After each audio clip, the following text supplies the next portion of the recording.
बनाने वाले जितने भी सेवक हैं उनको यह भूलना पड़ता है कि हम कौन हैं। उनको यह भाव लाना पड़ता है कि हम जगन्नाथ जी की पत्नी लक्ष्मी, और इस भाव को धारण करके जब वे जाते हैं तभी महाप्रसाद सिद्ध होता है। पहली बात, एक के भी मन में यह भाव आ गया कि मैं पंडा हूं, मैं पुजारी हूं, मैं पाकशाली हूं, या मैं कुछ और हूं, या मेरा रमेश नाम है, मेरा दिनेश नाम है, मैं ऐसा हूं, मैं वैसा हूं, महाप्रसाद में कोई कमी रह जाएगी, या फिर वो महाप्रसाद ठाकुर जी तक नहीं पहुंचेगा। उसके अंदर ये भावना उसको लानी ही पड़ती है कि हम ठाकुर जी की गृहिणी हैं, हम ठाकुर जी की पत्नी हैं, लक्ष्मी। पहली क्रिया। फिर दूसरा, गोपाल मंत्र का उच्चारण करके उसको सिद्ध किया जाता है। तीसरा, मुख पर ढांटा बांध करके उसकी सुगंधी भी भीतर ना चली जाए, उस प्रसाद को लेकर के ठाकुर जी के सम्मुख जाया जाता है। उसकी और भी विधियां हैं। ऊपर से कोई पक्षी भी नहीं निकलेगा, कोई मानव भी नहीं निकलेगा जब महाप्रसाद ठाकुर जी के सम्मुख जाएगा। अभी तक वो प्रसाद है, महा नहीं हुआ अभी। फिर ठाकुर जी के सम्मुख रखा जाता है, फिर पंचोपचार करके ठाकुर जी को भोग निवेदित किया जाता है। फिर उसके बाद में भीतर जितने भी 12 भागवतों का भोग लगाया जाता है, अंदर जितने भी मंदिर हैं सब जगह भोग पधराया जाता है। फिर बिमला देवी के सन्मुख उस प्रसाद को पधराया जाता है, और जब बिमला देवी भोग लगा लेती हैं तब उसका नाम होता है महाप्रसाद। फिर वो महाप्रसाद बनता है।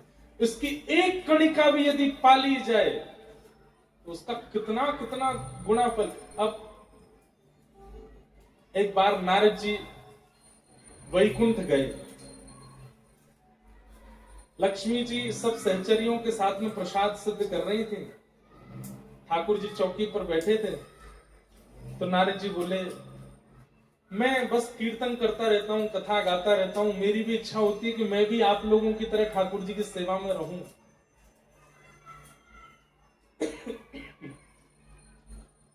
लक्ष्मी जी बोलती हैं कि यहां पर केवल स्त्रियों का प्रवेश है, आप भीतर नहीं आ सकते। सब सहचरियां मिलकर के प्रसाद सिद्ध करती हैं, तभी ठाकुर जी का भोग लगता है। सब लोग इधर देखो, ध्यान से सुनना। तो नारद जी बोले, थोड़ी कृपा कर दीजिए ना हमारे ऊपर। तो लक्ष्मी जी चाह जाए तो सब संभव है। नारद जी को सहचरी रूप प्रदान कर दिया और बोले, याद रहे भीतर जाता उपद्रव मत करना। ठाकुर जी को अगर पता चल गया कि नारद जी रसोई घर में आए तो प्रसाद नहीं पाएंगे, भगवान के भी अपने नियम हैं। तो नारद जी बिल्कुल सहचरियों की तरह सामग्री अमनिया कर रहे हैं, सब कुछ कर रहे हैं बढ़िया प्रेम से। ठाकुर जी प्रेम से पा रहे हैं। जैसे ही ठाकुर जी पाने लगे तो नारद जी दूर खड़े खड़े रोने लगे। कितने कितने सौभाग्यशाली हैं ये कण, श्री ठाकुर जी के अधर के पास जा रहे हैं, ठाकुर जी इनका सेवन कर रहे हैं। जैसे ही ठाकुर जी ने प्रसाद पूर्ण करके ठाकुर जी जैसे ही उठे तो लक्ष्मी जी आती हैं और उस पात्र को उठाती हैं और सब सहचरियों में वितरण करती हैं। तभी देखते हैं 33 कोटि देवताओं की लाइन लगी है, सब उस कणिका को पाना चाहते। अब ठाकुर जी तो पूरा पाते हैं, थोड़ा सा छोड़ते हैं। लक्ष्मी जी उसमें से बीन बीन करके सबको देती हैं, जो ठाकुर जी का बच जाए शेष प्रसाद। नारद जी ने हाथ फैलाए तो एक कणिका मिली, तो आपने कहा एक और दे दीजिए। लक्ष्मी जी बोली, इतने सब लोग हैं लेकिन ठीक है दे देती हूँ, आज ही दे रही हूँ, कल से नहीं दूंगी। 2 कणिका महाप्रसाद की नारद जी को दी। वैकुंठ से धार आकर के नारद जी ने जैसे एक कणिका पाई, आहा, नारद जी तो झूमने लगे, प्रेम पुलकित नेत्र हो गए, प्रेमाश्रु प्रकट हो गए। प्रेम की जितनी अवस्था है सहज ही सब अंग में प्रकट होने लगे। हे श्याम सुंदर, हे मधुसूदन, हे मुरारी, हे मुरलीधर, हे जगन्नाथ, ऐसा कहकर के जैसे विहरणी गोपी कोई रुदन करती है, कृष्ण प्रेम ऐसा प्रस्फुटित हुआ उनके चित्त में, ऐसा पहले कभी नहीं हुआ। नारद जी प्रेम मगन नृत्य करते करते करते करते हिमालय में पहुंचे, और तभी कैलाश पर बैठे हुए महादेव ने जब नारद जी को देखा, कई बार ऐसा होता है ना किसी का रूप देख करके, किसी के वस्त्र देख करके, किसी की स्थिति देख के हमारे मन में इच्छा हो जाती, काश हम भी ऐसे होते, काश हम भी ऐसे बोलते, काश ऐसे वस्त्र हम भी पहनते, काश ऐसा नृत्य हम भी करते, काश ऐसा हम भी गाते। नारद जी को देख करके महादेव के मन में हुआ कि भाई ये जिस स्थिति में कृष्ण नाम गा रहे हैं, ऐसी स्थिति में तो मैं भी कभी नहीं आया।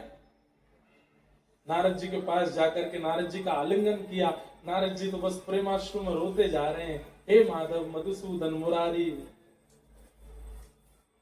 और प्रेम पुलकित कोई हो, कोई और उसका स्पर्श कर दे तो प्रेम घट जाता है। नारद जी का प्रेम जब शांत हुआ, महादेव बोले लाखों वर्षों से तपस्या कर रहे हैं हम, ऐसी स्थिति हमारी कभी नहीं बनी जैसी आपकी अभी बन रही थी। कैसे बनी? ऐसा क्या सुन लिया, ऐसा क्या पा लिया, या ऐसा क्या देख लिया जिससे आपकी ऐसी स्थिति? हमें भी बता दो, हम भी करेंगे। तब नारद जी ने महाप्रसाद दिखाया। बोले 2 कणिका मिले थे मुझे ठाकुर जी के उच्छिष्ट भोग के, एक तो पा लिया मैंने, एक बचा। महादेव बोले हमको भी दे दो। नारद जी बोले ठीक है आपको देता हूं। जैसे ही नारद जी ने महाप्रसाद दिया, महादेव ने पाया तो जैसी नारद जी की अवस्था वैसी महादेव की भी हो गई। प्रेम पुलकित होकर के रुदन करने लगे, जटाजूट खोल करके नृत्य करने लगे, और बस माधव मधुसूदन कृष्ण मुरारी यही नाम गाते गाते पूरे हिमालय पर नृत्य कर रहे हैं महादेव, और विरहणी गोपियों की तरह रो रहे हैं। नारद जी और महादेव दोनों को नृत्य करता विरह में विलीन देखता पार्वती जी ने जब देखा, तो पार्वती जी बोली ये स्थिति कैसे बनी? तो नारद जी का तो प्रेम थोड़ा सा शांत हो चुका था। पार्वती जी को देख के नारद जी उनके पास आ गए। पार्वती जी बोली गुरुदेव ये स्थिति कैसे बनी? बोले ठाकुर जी का महाप्रसाद मिला था, 2 कणिका मिली थी, एक मैंने पाली, एक महादेव को दे दी। पार्वती जी को आया क्रोध, बोले मेरे को नहीं दिया इन्होंने। महादेव को बुला करके कहा महाप्रसाद आपको मिला, आपने मुझे क्यों नहीं दिया, मैं गृहिणी हूं। बोले देवी एक ही था। बोले आधा कर देते, आधा आप पाते आधा मैं पाती। महादेव बोले ठाकुर जी का प्रसाद था, उसमें आधा करना बंटवारा करना ही हमको शोभा नहीं दिया, हम तो पूरा पा गए।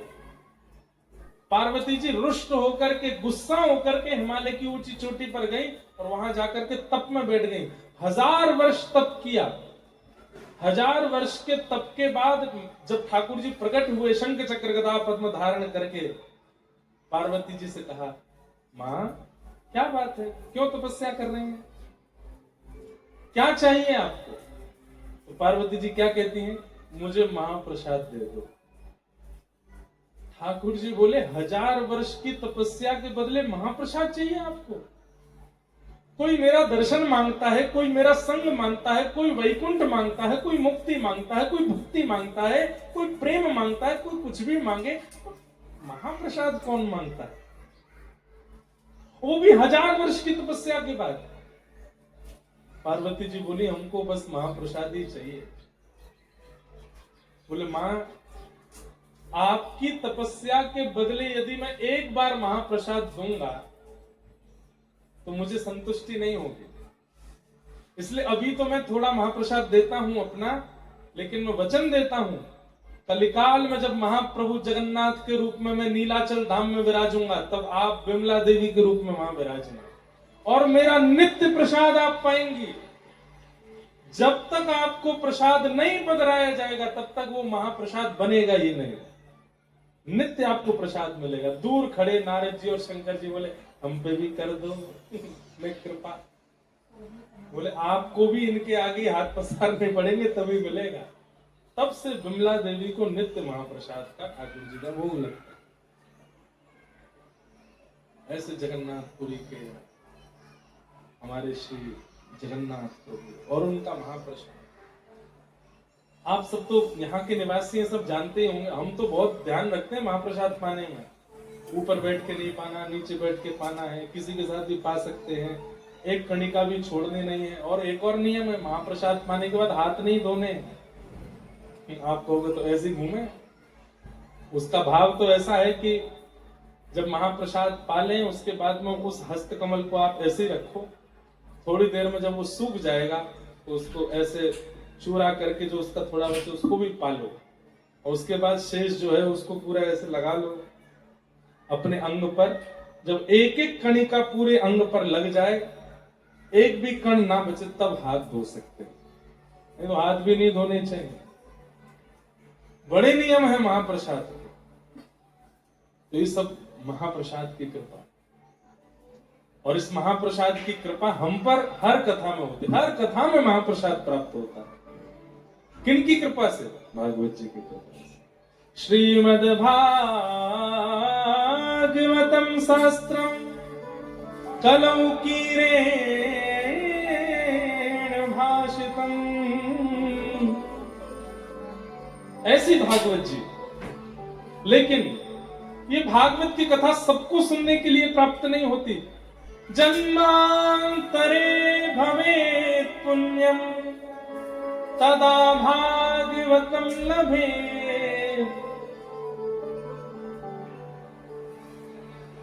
एतस्माद् परम किंचित मनः शुद्धे न विद्यते जन्मांतरे भवेत् पुण्यम तदा भागवतम लभेत्। अब इसका अर्थ क्या है?